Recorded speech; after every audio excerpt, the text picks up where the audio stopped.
Rogue Tier, we still winning. Magic Cardo, we extending. Dark Law, he still contending. Sunrise, your lights in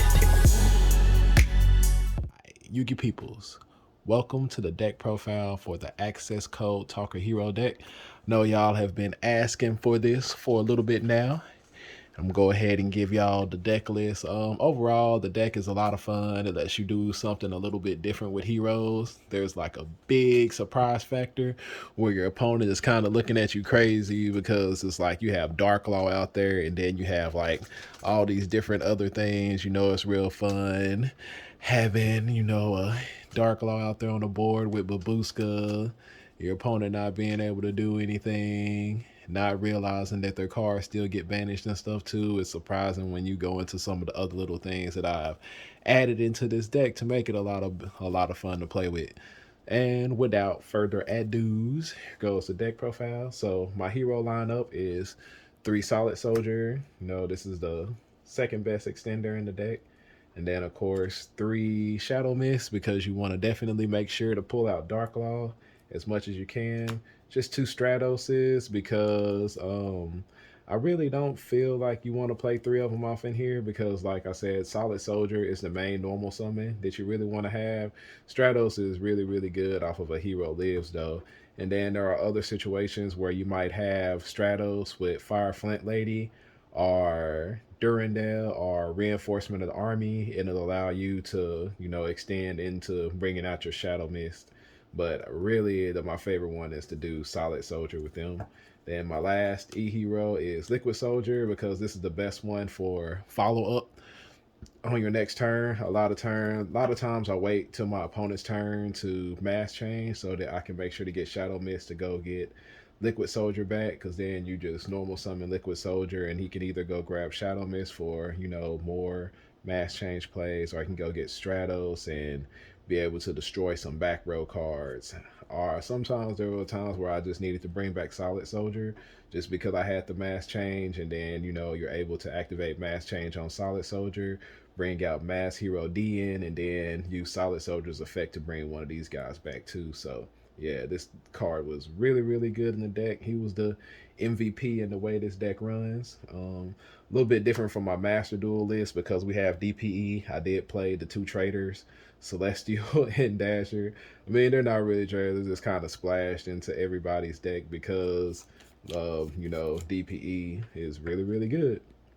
The only thing I didn't like about these 2 is that I was running so many hand traps inside of the deck is that sometimes I got stuck not being able to activate Celestial's effect to draw 2 because I just didn't have the opportunity to use the hand trap at a certain time against my opponent.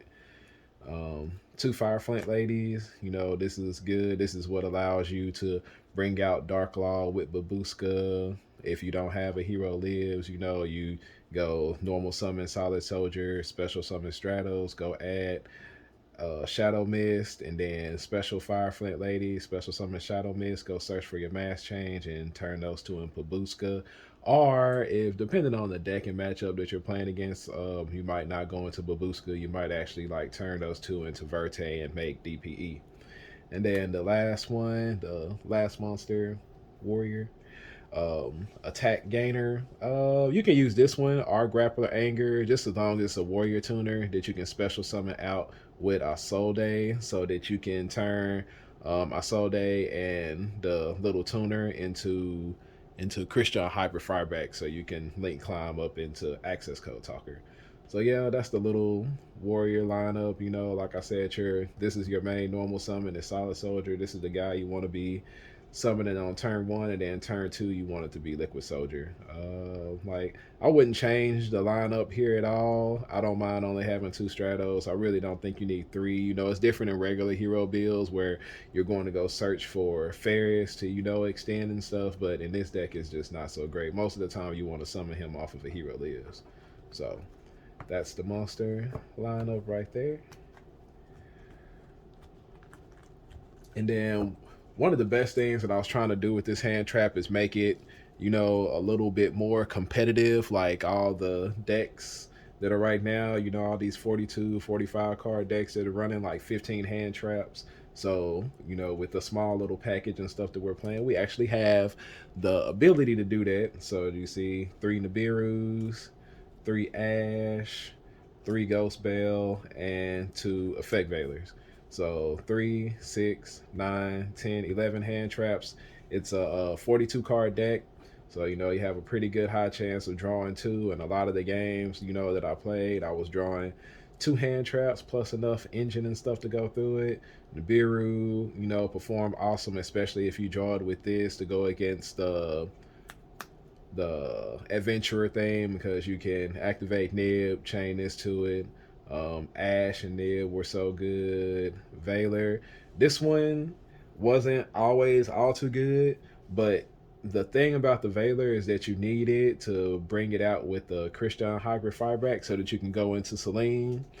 And there was actually one game where I played against Virtual World, and I accidentally sided both of them out because I didn't feel like this was very strong against the Virtual World deck. And then I actually played against them, and I was trying to link climb up into Accesscode talking, and I was like, oops, I sided out both of my Effect Veilers. So yeah, if you play this deck, be sure not to make that mistake. You probably need to leave in, like, you could take a chance and leave in just one, but I liked having it at two. The hand traps, I wouldn't really change them up. I feel like these were pretty effective.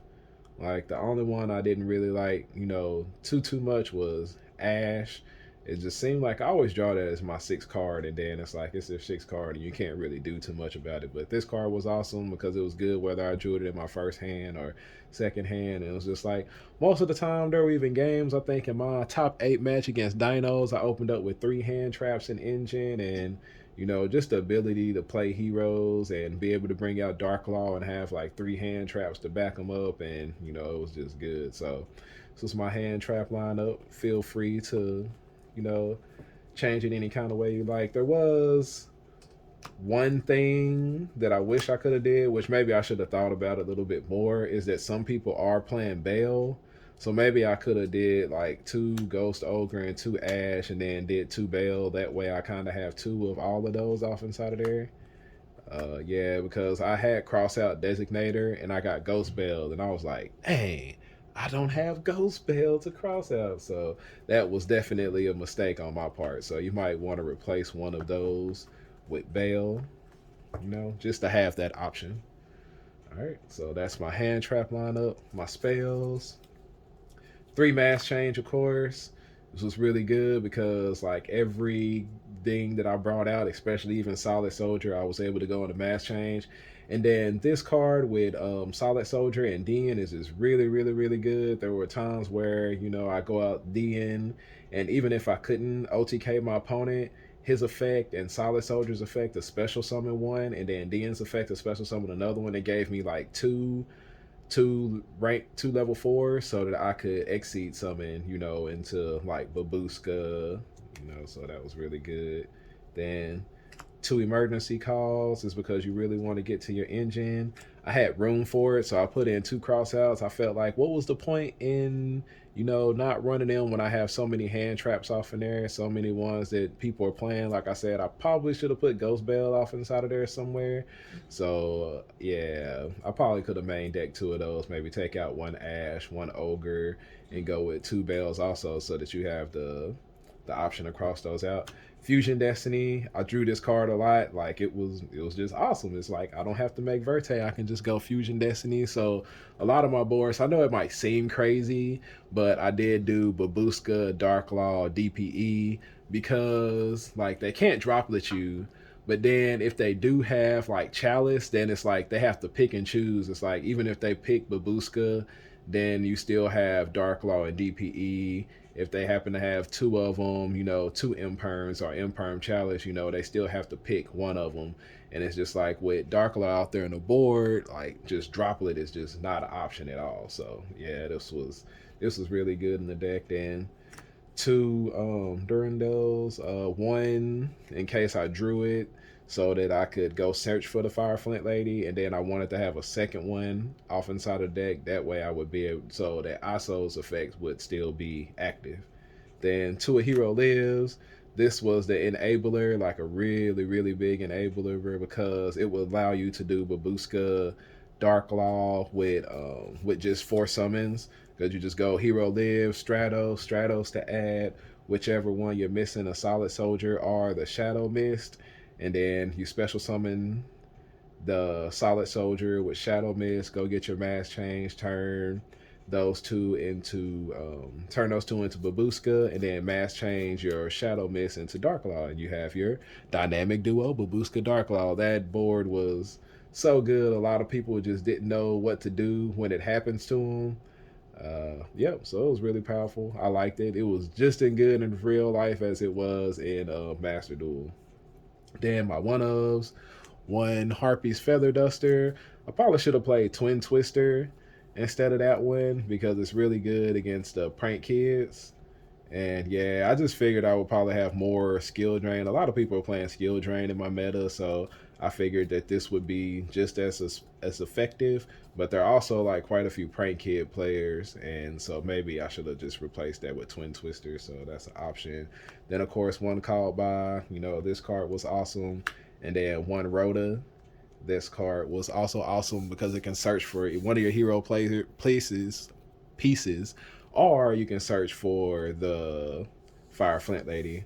One thing in Master Duel is that I did have Pot of Desires off inside of there, and I kind of missed it in this build. I probably could have replaced maybe the Harpy's Feather Duster with Desires, or I could have ran Desires instead of these. The only reason why I didn't run Desires is because I didn't want to get stuck and end up like hitting one of these when I didn't really want to, or hitting the Fusion Destinies when I didn't really want to. So in Master Duel, it was a whole lot. It was like a little bit better to run because I wasn't running this stuff, and I wasn't running the DPE, the two Celestial and Denier. I mean Celestial and Dasher. So I didn't have to worry about banishing those off of Desire. So I mean, you could technically cut this package and run Desires instead. It's all a matter of preference. And those would be the spell cards. This card was phenomenal. I missed it playing it in my going second hero deck build where I don't think I was playing cross out. But yeah. And then my one trap card, Imperm. It's just a cross out target. Plus, it's pretty good against most decks. It can't get called by the grave, so it's pretty decent. A lot of people are running it, so I felt like I should at least have one off in there in case I need it as a cross out target. Just like I said, I messed up and didn't think about bail. And then my side deck, more hand traps, Gamma Driver. There were so many games when I was playing my other hero decks and I got hit by Gamma a whole lot. So I decided to go ahead and put off in there. That way when I'm going first, I have Gamma as a cross out target. And also when going second, this card is just really, really good, especially when combined with Nib. I mean, y'all see a lot of the top decks doing it now. So yeah. Lancia, we all know how powerful this is. 2 of those.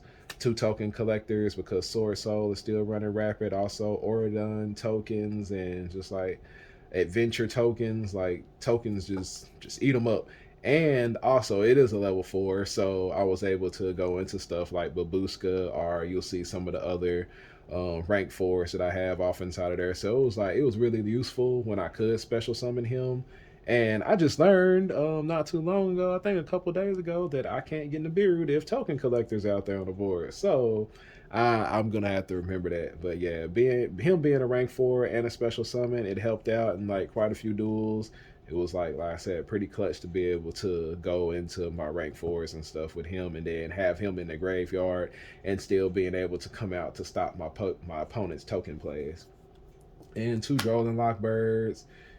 This was like one of the best cards against Flow Under Reason. 3 evenly matched, just because a lot of boards don't set up Omni Negates.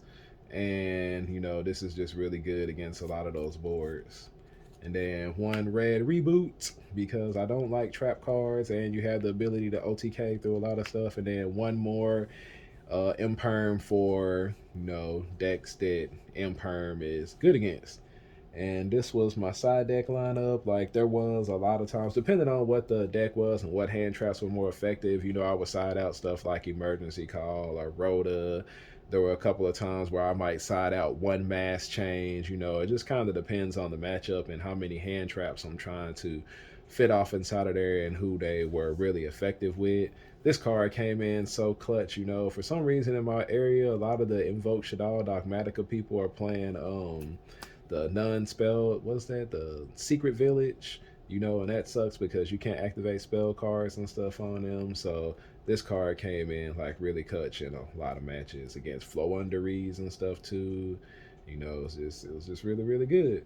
So yeah, it's my side deck. Like I said, you just want to kind of side out stuff like Emergency Call, Rhoda. There were a couple of games where I decided to side out like one Durandale, maybe one Fire Flint Lady. It kind of slowed down, my access into certain plays, but it also made sure that my opponent didn't just build an unbreakable board against me that I just wouldn't be able to break or deal with at all. All right. Then for my extra deck, of course, one ISO. This card, it allows you to go search for your follow-up play, and it also allows you to bring out, your grappler anger or your attack gainer in order to link climb up. And one Verte because DPE is hella good. One Christian Hiker Firebacks because basically he helps the any two warriors that you draw link climb up into Accesscode Talker. One Celine because just like, well, probably not just as much as Sky Strikers, but we're gonna activate spell cards too, and it's real easy to get the counters on her in order to be able to special summon back that effect Veiler so that you can go up into Accesscode Talker. Then this one Accesscode Talker, and it was just funny seeing the look on so many people's places. Where I would go, how do you say, I would go Solid Soldier, Strato, Special Summon Shadow Mist, grab my mass change, and then I would go into ISO, add Liquid Soldier, activate his effect, dump, send, and I would link climb up into Accesscode Talker, break off my opponent's board, go battle phase, Accesscode Talker attack with Shadow Mist, mass change into Dark Law, and that was game. It was easy. I loved it. It was a lot of fun doing that and stuff, surprising my opponents, just seeing the priceless look on their face as these things were happening. One of each of all the good mass hero targets that you can run. Blast, and like, I used all of these, they all put in work. Like I said, I really, at the last minute, I was running two Dark Laws, but at the last minute I decided to take out one Dark Law and put in Anki instead. There was only one match that first week where I think it kind of made a difference, where I went to go mass change and I really wanted to go Dark Law, but I didn't have Dark Law off, and I didn't have the extra Dark Law off inside of there, because usually one is usually enough. They can't deal with it, and then after that I'm OTKing them anyway. But yeah, so like I said, you might switch those out depending on your matter of preference, but I really wanted Anki out there because it allowed better for my OTK plays, because there were some plays where I didn't link climb up into Accesscode Talker, and I was able to basically, use these two in order to just OTK my opponent, because, adding back another mass change, special summoning another hero, then Solid Soldier, special summoning another hero, and, just mass change everywhere. So, yeah, this was a lot of fun, clearing back row, half in monsters attacks, and like I said, the only change might be, adding in the second Dark Law. It's just a matter of preference type thing. Oh, and y'all might notice also I got the Amanda Palm Hero oversleeves, thanks to my sponsor Die Pay to Win Win hooking your boy up with these, because I didn't get a chance to order them, because as soon as they went on sale, all you hero vultures jumped in and bought them all immediately. So thanks a lot for that, guys. Then DPE, I don't know how I left this out. It's a great card, especially when you have him out there with Dark Law. His decreasing the opponent's attacks makes it harder for them to attack over DPE, and then if they do get a monster, I mean, not to attack over DP. Makes it harder for them to attack over Dark Law. And then if they do happen to get something out there, you know, you go to battle phase, DPE, blow it up, and you still, you know, can protect your Dark Law like that. You know, what more can be said about it? He's a great card. Then my Exceed lineups. All right. First of all, you know, I'm gonna address this one, Bagooska. This one was so good. It's just like when people saw this, it's kind of like they just kind of flipped out. You know, it's a floodgate, and heroes like, you know, it's unfortunate that we have to run so many bricks inside of our deck, seeing as we have like some of the best floodgates in the game, being Dark Claw and Plasma. You know, a skill drain on legs, macro on legs. You know, it just sucks that we have to run so many bricks, and it makes the deck like kind of inconsistent. You know, and yeah, it just is what it is. And initially, when I started building this deck, I was like, man, it is really easy to get this floodgate out there with Dark Law. And like I said, like sometimes like people don't realize that it's only activated effects. So continuous effects, you know, continue to stay active. And it was just funny watching my opponents, you know, do stuff that required them to use their graveyard when I have Dark Law out there on the board, and they would try to activate effects. Like one of the things I did was, you know, you have the Booska in defense mode, and then I would go mass change on my Shadow Mist and bring out my Dark Law, and then I'd be like, ah, crap. And, you know, I would switch the Dark Law to defense position. And, you know, my opponent, I was like, oh, Dark Law is negated, but since his continuous effect is not negated, all their cards are still banished. So it was a surprise factor that helped me win a lot of games. You know, you can get away with it, at least for one tournament, you know. And like I said, just doing that and being like, ah, man. And, you know, it just happens sometimes like that.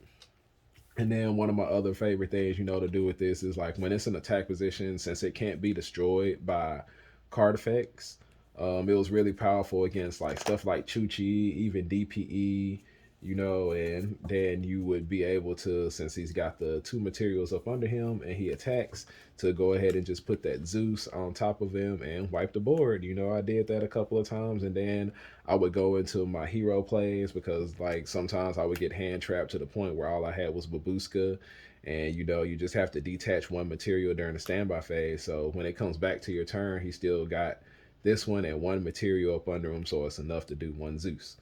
And then these guys, you know, was just kind of like I liked playing Pure Zoo, you know, during the time like just before when I started playing again, about a year ago. You know, Pure Zoo was like my deck up until the point they banned Trident, and you know I knew that with two level fours I could go into Chalk and Nine, and then if I can go into Borbo so that I can attack directly, and that's a Zeus overlay.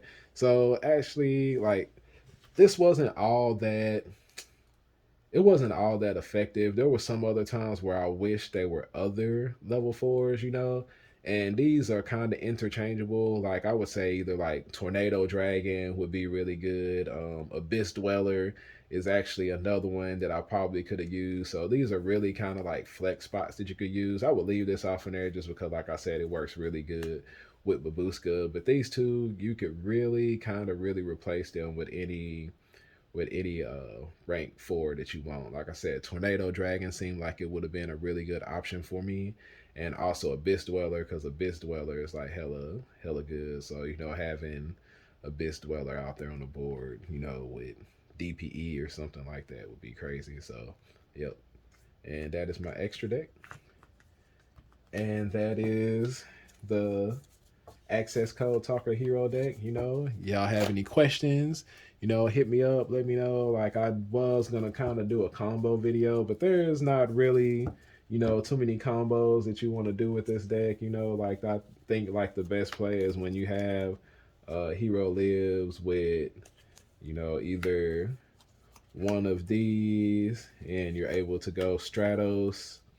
A Hero Lives into Stratos, add whichever one you're missing. You know, you can interchange these with Rhoda, Emergency Call, whatever you want to do. Then you go the effect, special, add your mass change. Add your mass change, turn these two into your boy Babooska. Bagooska, and then on your opponent's turn, or if you already have follow up, just go ahead and mass change that guy into Dark Law. Don't forget to act disappointed that your Dark Law gets switched into defense position, like his effect is negated. But yeah, so like this is probably like the best card in the game. And like I said, there were times where I had this board and I also drew the Fusion Destiny.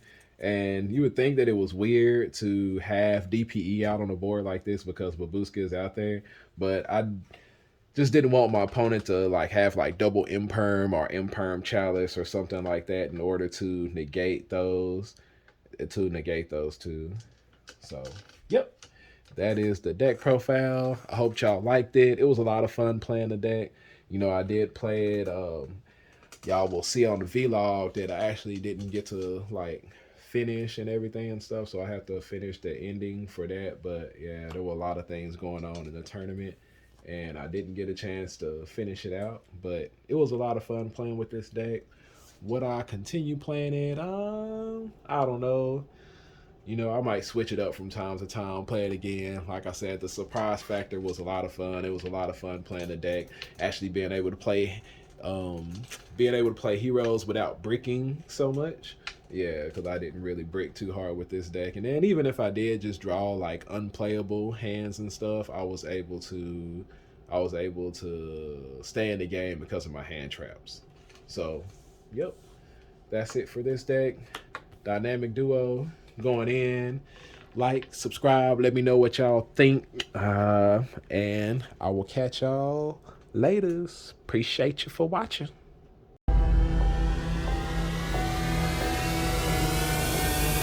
Stay away.